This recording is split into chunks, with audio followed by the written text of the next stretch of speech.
berjalan dalam firman-Mu, hatiku siap.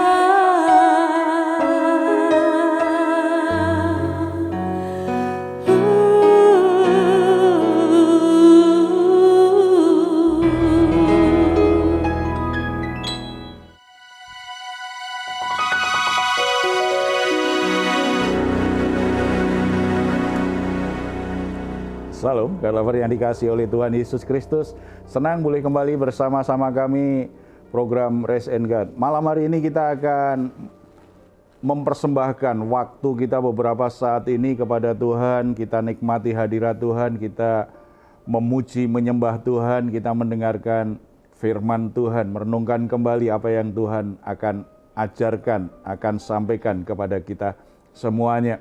Dalam semua permasalahan yang sedang kita hadapi, beban berat, apapun yang sedang kita alami saat ini, percaya kalau kita ada dalam hadirat Tuhan, ada kekuatan, ada pertolongan yang akan Tuhan berikan kepada kita.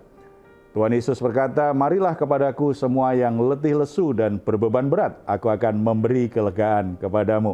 Percaya firman-Nya, ya dan amin. Mari kita datang hampiri Dia dalam doa. Bapa di surga, kami ucap syukur karena dalam anugerah-Mu kami beroleh janji Tuhan yang luar biasa, dan Tuhan mengarahkan kami dengan firman-Mu yang luar biasa yang membuat jalan hidup kami akan selalu ada di dalam anugerah Tuhan, dalam pertolongan, penyertaan, dan berkat Tuhan. Kami sangat percaya ketika kami masuk dalam hadirat-Mu, maka hati kami akan terangkat memuji, menyembah Engkau. Tetapi Tuhan juga memberi kami kelegaan, ketenangan hati untuk melewati semua permasalahan-permasalahan hidup kami. Kami akan menjadi kuat, kami akan sanggup untuk menyelesaikan masalah kami satu persatu. Bahkan pada saat kami begitu sulit untuk menemukan jalan, Tuhan sendiri yang akan membuka pintu-pintu itu terbuka, supaya kami semua akhirnya boleh memenangkan setiap permasalahan yang ada. Nama-Mu dipuji dan dimuliakan dalam seluruh hidup kami, dalam nama Tuhan Yesus Kristus. Amin. Terima kasih Tuhan. Kami bersyukur karena Engkau Allah yang membela hidup kami. Betapa hatiku berterima kasih, Yesus. Kau mengasihiku,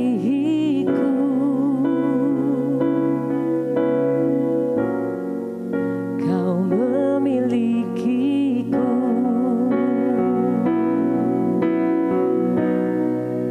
Hanya ini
Bapak Ibu Saudara yang dikasihi oleh Tuhan Yesus, berkata ku berserah itu sebenarnya ada harga yang harus dibayar. Kadang-kadang tidak semudah yang kita ucapkan. Sebelum kita akan sharing firman Tuhan, saya akan bacakan ada satu pertanyaan yang akan saya bacakan dan nanti kita lihat apa jawaban Tuhan atas masalah yang ditulis oleh saudara kita ini. Kami sekeluarga baru saja mengalami musibah, ditipu oleh sahabat yang kami percayai. Semua yang kami miliki habis, terpaksa kami harus jual rumah dan saat ini kami ngontrak di rumah petak. Terus terang secara iman kami juga mengalami krisis. Bagaimana caranya agar kita bisa mengatasi krisis iman dan krisis kehidupan ini? Yang perlu diperhatikan bahwa kita sebagai orang Kristen bukan berarti kita akan dilewati krisis. Bukan berarti kita tidak pernah mengalami masalah. Walaupun kita ikut Tuhan, kita percaya Tuhan, kita setia kepada Tuhan. Ada kalanya, ada masanya, kadang-kadang Tuhan izinkan kita melewati yang namanya krisis kehidupan. Ada sebuah permasalahan yang begitu berat yang membuat kita benar-benar tidak berdaya. Ada kalanya Tuhan izinkan orang-orang tertentu yang mengasihi Dia mengalami hal itu. Tetapi beda dengan orang yang di luar Tuhan. Selalu ada harapan kalau kita ketika sedang mengalami krisis, kita sedang bersama-sama dengan Tuhan. Masalah utamanya bukanlah bagaimana kita tidak mengalami krisis, tetapi bagaimana ketika kita mengalami situasi yang begitu berat, kita tetap memiliki sikap hati, sikap iman yang benar di mata Tuhan. Itu lebih penting daripada krisis. Sebab kadang-kadang kalau semuanya alami krisis, maka kita kalau ada di bagian itu bersama-sama dengan yang lain, kita juga akan mengalami. Contohnya misalnya di daerah kita, di wilayah kita terjadi gempa. Walaupun kita sangat mengasihi Tuhan, kita pasti juga kena dampak dari gempa itu. Walaupun ada beberapa kasus dilindungi Tuhan secara khusus, tetapi lebih banyak tetap mengalami hal seperti itu. Jadi bukan mempertanyakan kenapa Tuhan memberi aku krisis ini, tetapi kita harus lebih bijak meresponi, menyikapi ketika krisis itu datang dalam hidup kita, supaya kita tidak kalah.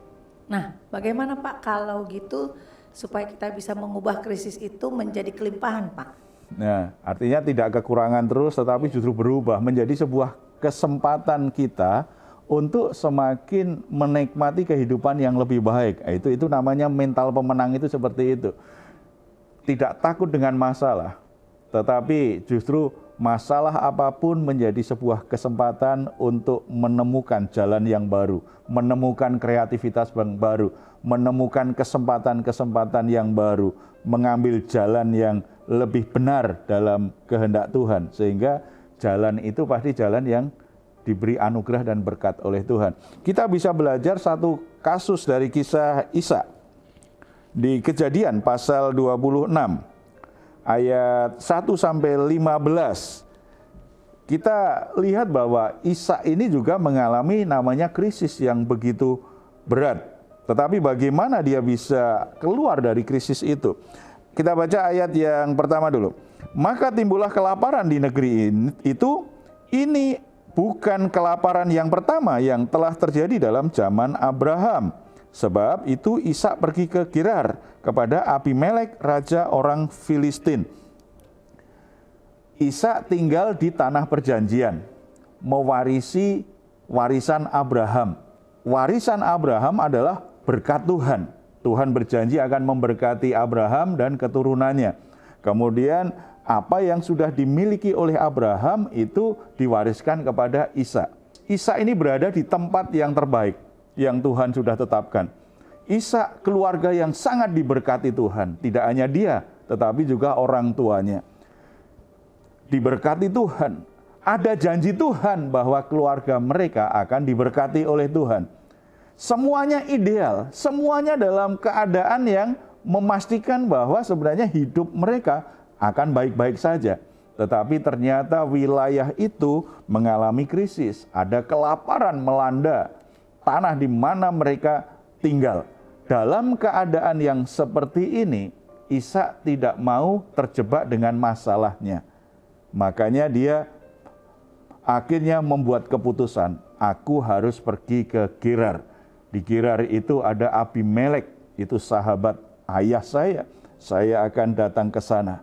Ini artinya apa? Ketika kita mengalami sebuah krisis yang berat, kita harus berani membuat keputusan yang tegas, bahkan kadang-kadang itu di luar kebiasaan kita berpikir. Kita harus berani keluar dari situasi itu, membuat keputusan yang seringkali itu sebenarnya menakutkan sekali. Tidak biasa, tetapi kita harus lakukan. Itu yang dilakukan Ishak. Selama wilayah ini kelaparan, kan dia juga tidak bisa menanam. Dia tidak bisa menanam, tidak bisa lakukan apa-apa. Karena memang wilayah itu dalam kekeringan yang begitu parah. Dia akhirnya keluar dari situ. Keluar dari situ untuk menyelesaikan masalah. Dia tidak meninggalkan tanah perjanjian, tetapi dia keluar dari tanah itu untuk mencari solusi bagi masalah yang sedang dihadapi saat itu. Ada banyak orang mengalami krisis berkepanjangan karena tidak berani membuat keputusan yang tegas. Aku nggak bisa, aku nggak biasa. Aku takut nanti kalau memulai yang baru malah tambah parah, malah tambah salah. Ada banyak orang kan penuh keraguan-raguan dan ketakutan. Sudah masalahnya banyak, tetapi akhirnya serba takut, serba cemas, tidak buat apa-apa. Hanya mengeluh, kemudian cerita ke orang lain, lalu berdoa. Berdoanya kan baik, bahkan dengan doa puasa, berjuang, betul minta pertolongan Tuhan. Tetapi kok tidak dijawab Tuhan? Karena Tuhan ingin kamu jangan terpaku dengan situasimu yang sulit, dengan krisis yang terjadi.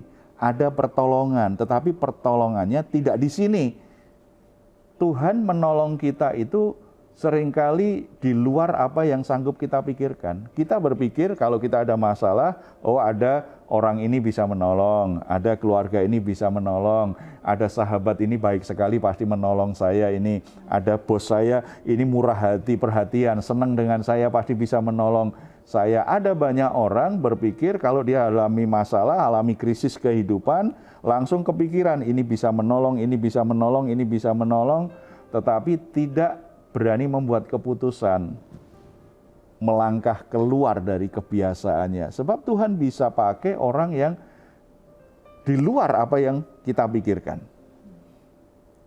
Orang yang mungkin kita sudah lama tidak ingat lagi. Kita tidak pernah berjumpa lagi. Tuhan bisa pakai siapa saja. Kita membatasi hanya dengan orang-orang tertentu. Itu keputusan yang berani itu berani melangkah dari zona nyaman, dari kebiasaan kita berpikir, berani melangkah keluar, membuat sebuah terobosan, walaupun itu sesuatu yang masih asing, sesuatu yang mungkin masih belum pernah dilakukan. Ishak berani seperti itu. Kalau orang ada masalah, masih bisa berpikir beberapa hal yang jadi kebiasaannya, tapi kalau sudah menjadi sebuah krisis, itu kan memang membutuhkan keberanian, keputusan yang besar. Berani mengambil risiko atas keputusannya itu. Harus berani. Jadi kalau kita sedang mengalami krisis hidup saat ini, jangan berpikir biasa-biasa saja. Jangan hanya mengeluh saja. Jangan hanya nyalahkan orang lain, apalagi menyalahkan Tuhan. Karena merasa sudah sangat rajin kepada Tuhan. Sudah merasa setia melayani. Jangan berpikir yang nggak produktif seperti itu. Kita harus buat terobosan, berpikir yang lebih produktif, yang inovatif, yang bahkan mungkin tidak pernah kita bayangkan kita akan membuat keputusan dan melangkah seperti itu. Harus punya keberanian. Yang kedua, harus mentaati firman Tuhan, harus peka dengan pimpinan Tuhan. Ayat 2. Lalu Tuhan menampakkan diri kepadanya serta berfirman, "Janganlah pergi ke Mesir, diamlah ke negeri yang akan kukatakan kepadamu." Ayat 3, "Tinggallah di negeri ini sebagai orang asing, maka aku akan menyertai engkau dan memberkati engkau. Sebab kepadamulah dan kepada keturunanmu akan kuberikan seluruh negeri ini, dan aku akan menepati sumpah yang telah kuikrarkan kepada Abraham ayahmu." Tuhan menampakkan diri kepada Ishak, kemudian berkata, nggak usah ke Mesir ya. Kenapa Mesir? Karena Abraham, ayah Ishak, pernah alami krisis serupa. Tetapi perginya kemana? Ke Mesir. Wajar seorang anak mengikuti jejak ayahnya, karena begitu ke Mesir ternyata ada penyelesaian masalah nih. Mungkin akan mengikuti, bahkan orang tua pun kan cenderung mengajarkan kepada anaknya begitu. Kalau ada masalah, anaknya akan dinasehati. Ingat dulu papa juga punya pengalaman seperti ini menyelesaikannya. Udah ikutin aja apa yang pernah papa alami. Apalagi kalau dikasih bumbu rohani. Itu Tuhan pimpin ayah loh sehingga selesai masalahnya. Anak tidak diajar untuk belajar peka. Tuhan memimpin dia dengan cara apa? Tidak selalu sama. Apa yang Tuhan kerjakan kepada ayahnya belum tentu itu sama dengan anaknya. Tuhan punya cara yang tersendiri karena Tuhan bekerja dengan agenda dan waktu yang berbeda dengan ayahnya. Kamu nggak usah ke Mesir, ke Gerar sini saja. Aku akan berkati apa yang sudah aku janjikan kepada ayahmu, itu akan aku berikan kepadamu. Peka dengan suara Tuhan dan taat kepada perintah Tuhan. Padahal Tuhan berkata, kamu kalau tinggal di sini sebagai orang asing loh. Tetap dilakukan oleh Ishak. Jadi yang kedua ini penting. Jangan hanya tadi berani membuat keputusan besar, berani membuat keputusan yang drastis dari apa yang pernah kita lakukan selama ini, tetapi nggak boleh gegabah juga. Peka dengan suara Tuhan, peka dengan pimpinan Tuhan. Ada banyak orang Kristen kecewa dan berkata, saya kan dengan iman saya akhirnya buat putusan ini, kerjakan ini Pak. Tetapi kenapa Tuhan meninggalkan saya, Tuhan tidak memberkati saya? Ingat dulu, apakah Tuhan memimpinmu ke arah itu? Apakah itu keputusan yang didasarkan pada suara Tuhan kepadamu, pada firman Tuhan yang ditujukan kepadamu? Apakah itu rema Tuhan untukmu? Itu harus digumuli betul. Kita tidak bisa memakai pengalaman hidup orang lain menjadi dasar kita beriman. Tidak. Pengalaman hidup orang lain itu bukan dogma yang harus diikuti persis, karena itu pengalaman iman. Itu hanya menjadi sebuah kesaksian yang meyakinkan kita bahwa Tuhan itu tidak meninggalkan anak-anaknya, bahwa Tuhan itu punya kuasa tidak terbatas untuk mengubah krisis menjadi berkat, untuk mengubah krisis menjadi kelimpahan. Itu cara Tuhan bekerja berbeda-beda. Tuhan menuntun Abraham di Mesir boleh, tetapi Ishak jangan di Mesir, di Gerar saja, dengan cara yang berbeda. Jadi jangan hanya ikut-ikutan. Kalau mau mengubah krisis hidupmu, jangan hanya ikut-ikutan akhirnya kecewa. Kalau kecewa, salahkan Tuhan, salahkan hamba Tuhan yang memimpin, salahkan saudara seiman yang memberi dia nasihat, akhirnya salahkan siapa saja. Tidak seperti itu. Dan yang ketiga, apa yang dilakukan Ishak? Ayat yang 12. Maka menaburlah Ishak di tanah itu, dan dalam tahun itu juga ia mendapat hasil 100 kali lipat, sebab ia diberkati Tuhan. Menabur. Walaupun kesempatannya sedikit, kesempatannya kecil, menabur. Jangan pernah berhenti menabur. Jangan pernah membunuh potensimu sendiri untuk bisa menghasilkan sesuatu. Jangan bermalas-malasan. Jangan takut untuk mencoba sesuatu yang baru. Jangan takut untuk memulai sesuatu yang baru. Kalau engkau yakin engkau sudah di tempat di mana Tuhan arahkan dan Tuhan membuka kesempatan itu bagimu, menabur. Jangan berpikir, aku tidak punya pengalaman, aku tidak bisa. Ini situasi yang baru bagiku. Aku tidak punya uang, tidak punya modal, aku tidak punya sarana pendukung. Jangan berpikir terlalu rumit, terlalu banyak. Apa yang ada di tanganmu, tabur. Apa yang engkau miliki, lakukan. Itu saja. Bukankah itu juga yang dilakukan Musa ketika Musa ketakutan akan panggilan Tuhan yang begitu besar sampai akhirnya berdebat dengan Tuhan dan menyerah. Tuhan, bukan aku Tuhan, sebaiknya orang lain saja yang engkau utus. Karena Musa merasa tidak mampu dan tidak punya apa-apa. Karena dia dalam pelarian hanya sebagai seorang gembala domba. Tuhan berkata apa? Musa, apa yang ada di tanganmu? Tongkat. Melalui tongkat itulah akhirnya Tuhan kerjakan banyak mujizat. Bukan tongkatnya yang keramat, tidak.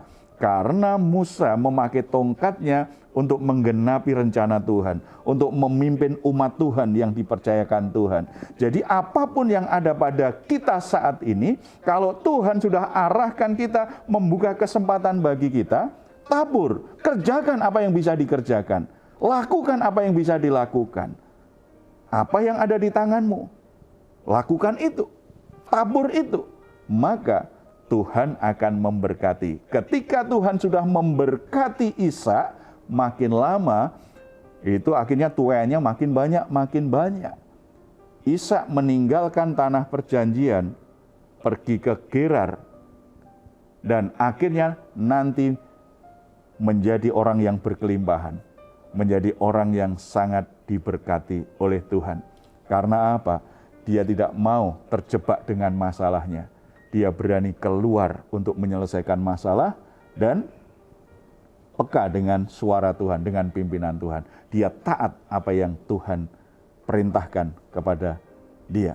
Mari kita bersatu dalam doa. Bapa di surga, kami bersyukur karena anugerah-Mu luar biasa bagi kami. Siapa kami orang berdosa ini? Siapa kami orang yang penuh dengan kesalahan, penuh dengan kekurangan? Tetapi kasih setia Tuhan tidak pernah berubah kepada kami. Bahkan ketika kami dalam situasi begitu terpuruk, situasi yang begitu berat, Tuhan tetap menuntun kami, mengarahkan kami, supaya kami bisa keluar dari situasi itu dan akhirnya menjadi orang-orang yang diberkati Tuhan. Orang-orang yang berkelimpahan dengan anugerah Bapa di surga. Terima kasih untuk firman-Mu hari ini. Bagi saudara-saudara saat ini yang sedang mengalami krisis dalam hidup mereka, Bapak. Usaha mereka bangkrut, pekerjaan mereka bangkrut, keuangan mereka begitu sulit. Bahkan akhirnya berimbas dengan masalah rumah tangga, berimbas dengan kesehatan, berimbas pada hubungan-hubungannya dengan orang lain. Termasuk di dalamnya dengan saudara-saudara seiman. Mereka mulai kendor untuk beribadah. Hati mereka mulai dingin untuk menyembah Tuhan. Mereka mulai putus asa. Bahkan mulai meninggalkan pelayanan karena krisis begitu berat yang mereka alami. Tetapi biarlah firman Tuhan saat ini itu kembali mengobarkan semangat mereka, menumbuhkan kembali pengharapan mereka. Iman mereka akhirnya mulai bangkit. Seperti Ishak, mereka akhirnya bangkit berdiri untuk keluar menyelesaikan masalah-masalahnya. Mereka tidak hanya berdiam diri, mereka tidak hanya berkeluh kesah, apalagi menyalahkan keadaan, menyalahkan orang lain. Tetapi mereka mulai bergerak untuk menyelesaikan masalah sesuai dengan pimpinan Tuhan, sesuai dengan kebenaran firman-Mu. Pertajam roh mereka, hati mereka, untuk bisa mendengar suara-Mu Tuhan, untuk bisa mengerti kemana Tuhan sedang arahkan mereka, apa yang harus mereka kerjakan. Roh Kudus nyatakan suara Bapa di surga di hati anak-anak-Mu, supaya mereka akhirnya berani keluar dari krisisnya. Mereka mulai bertindak sebagaimana mestinya. Dan mereka mulai berani bertindak, mulai berani menabur, mulai lakukan sesuatu sesuai dengan yang ada pada mereka. Sekecil apapun perbuatan mereka, sesedikit apapun taburan mereka, Bapa di surga, berkatilah mereka. Berkati pekerjaannya, berkati usahanya, berkati dagangannya, berkati segala sesuatu yang mereka kerjakan. Walaupun itu langkah yang kecil, tindakan yang kecil, kami sangat percaya ketika itu diberkati Tuhan, maka itu akan membuat mereka makin lama makin berkembang. Krisis yang terjadi dalam hidup mereka, akhirnya mereka bisa atasi. Mereka adalah orang-orang yang diberkati Tuhan, kelimpahan dengan berkat-berkat-Mu, bahkan menjadi berkat bagi banyak orang. Nama-Mu dipermuliakan. Tuhan, jangan biarkan anak-anak-Mu putus asa dan terus terpuruk. Tuhan berkati mereka semuanya. Mereka terus diberkati Tuhan. Mereka tetap percaya bahwa Engkau tidak pernah meninggalkan mereka semuanya. Terpuji nama-Mu Tuhan. Sebagaimana Tuhan memberkati semua upaya dan apa yang dilakukan oleh Ishak, Tuhan juga memberkati anak-anak-Mu, baik anak-anak muda maupun orang tua, bahkan orang-orang yang sudah lansia yang bingung dengan apa yang harus mereka kerjakan, tetapi semuanya akhirnya berani mengambil langkah yang berani bersama-sama dengan Tuhan. Tuhan berkati juga kota di mana kami tinggal. Tuhan berkati juga bangsa dan negara kami, sehingga tempat di mana anak-anak-Mu Tuhan tempatkan, itu menjadi tempat yang sungguh-sungguh diberkati oleh Bapa di surga. Amen. Terpuji nama-Mu dalam nama Tuhan Yesus. Amin. Puji Tuhan, saudara-saudara, keadaan apapun yang sedang saudara alami saat ini, percaya bisa berubah. Karena kuasa Tuhan, kasih karunia Tuhan tersedia bagimu. Kalau saat ini saudara membutuhkan dukungan doa atas semua permasalahan beban berat yang sedang saudara alami, silahkan menuliskannya di nomor telepon yang tertera di layar saudara. Tim doa kami akan mendukung saudara dalam doa. Tetap percaya apapun keadaan, apapun masalahnya, segala perkara dapat engkau tanggung karena Tuhan punya kuasa lebih dari masalahmu. Kalau saudara ingin memberikan komentar, silahkan menuliskannya di ruang komentar yang ada di channel Diaspora TV. Kami tunggu. Mazmur 4 ayat 8-9. Engkau telah memberikan sukacita kepadaku lebih banyak daripada mereka ketika mereka kelimpahan gandum dan anggur. Dengan tentram aku mau membaringkan diri lalu segera tidur, sebab hanya Engkaulah ya Tuhan yang membiarkan aku diam dengan aman. Puji Tuhan, selamat malam, selamat beristirahat. Tuhan Yesus memberkati kita semuanya. Salam.